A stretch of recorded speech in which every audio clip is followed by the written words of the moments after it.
akan menjelaskan tentang konsep dasar manajemen pendidikan dengan dosen pengampu Dr. Muhammad Listiawan, Magister Pendidikan. Atas pengertiannya, saya akan perkenalan terlebih dahulu. Perkenalkan, nama saya Delvi Agustin dengan NPM A1G022009 dari kelas 1C dengan mata kuliah Pengelolaan Pendidikan. Konsep dasar manajemen pendidikan yang pertama yaitu pengertian manajemen pendidikan. Manajemen pendidikan adalah suatu kegiatan atau rangkaian kegiatan yang berupa proses pengelolaan suatu kerja sama sekelompok manusia yang berhubungan dengan organisasi pendidikan. Tujuannya untuk mencapai pendidikan yang telah ditetapkan sebelumnya dengan manfaat sumber daya yang ada dan menggunakan fungsi-fungsi manajemen agar tercapainya tujuan secara efektif dan efisien. Apa-apa aja sih unsur-unsur manajemen pendidikan? Unsur-unsur manajemen pendidikan yang pertama yaitu manusia, yang kedua yaitu barang, yang ketiga mesin, yang keempat uang, dan yang kelima metode, dan keenam pasar, dan yang terakhir yaitu waktu. Ada berapa sih pembagian manajemen itu?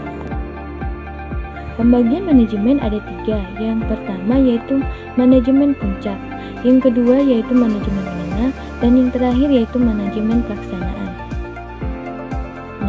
Komposisi keterampilan manajemen.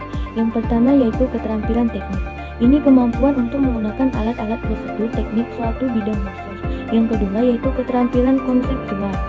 Keterampilan ini kemampuan mental untuk mengkoordinasi dan memadukan semua kepentingan dan kegiatan organisasi. Yang terakhir yaitu keterampilan manusiawi. Kemampuan untuk bekerja dengan orang lain atau berkelompok. Di sini ada tujuan dan manfaat manajemen pendidikan. Pertama yaitu terwujudnya suasana belajar dan proses pembelajaran yang aktif, inovatif, kreatif, dan menyenangkan. Yang kedua yaitu terpenuhinya salah satu dari 4 kompetensi tenaga pendidikan dan pendidik. Yang ketiga yaitu tercapai tujuannya pendidikan secara efektif dan efisien. Yang keempat yaitu terciptanya peserta didik yang aktif mengembangkan potensi dirinya. Yang terakhir yaitu teratasi masalah mutu pendidikan. Ruang lingkup manajemen pendidikan. Yang pertama yaitu manajemen kurikulum, merupakan sistem pengelolaan dan penataan terhadap kurikulum secara kooperatif dan koversif, sistematik yang dijadikan acuan oleh lembaga pendidikan dalam rangka mewujudkan tercapainya tujuan kurikulum atau tujuan pendidikan. Yang kedua yaitu manajemen personalia, adalah serangkaian proses kerjasama mulai dari perencanaan dan pengorganisasian, penggerakan dan pengawasan dalam bidang personalia. Dengan adanya gunakan sumber daya ini secara efektif dan efisien sehingga semua personil sekolah menyumbang secara optimal bagi pencapaian tujuan pendidikan yang telah ditetapkan.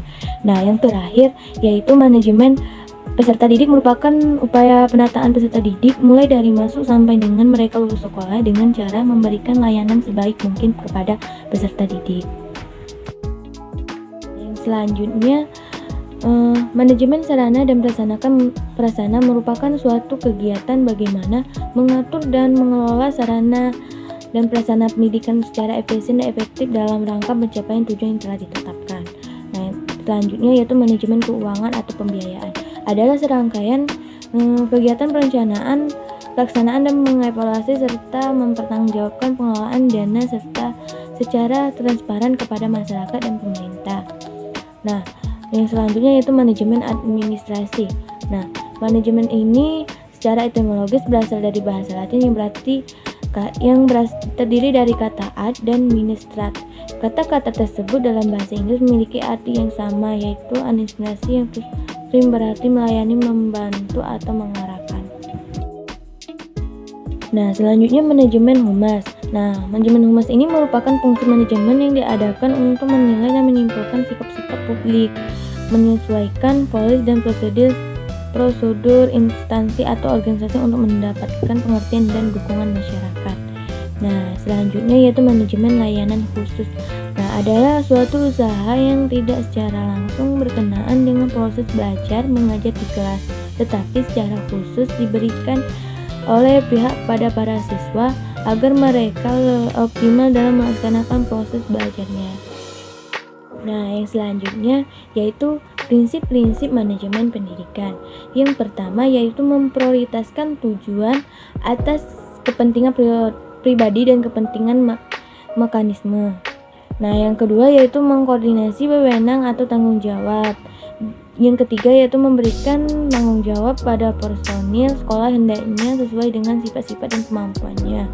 Yang keempat yaitu mengenal secara baik faktor-faktor psikologis manusia. Dan yang terakhir, yang kelima yaitu relativitas nilai-nilai. Prinsip-prinsip tersebut memiliki esensi bahwa manajemen dan ilmu dan praktik harus memperhatikan tujuan, orang-orang, tugas-tugas, dan nilai-nilai.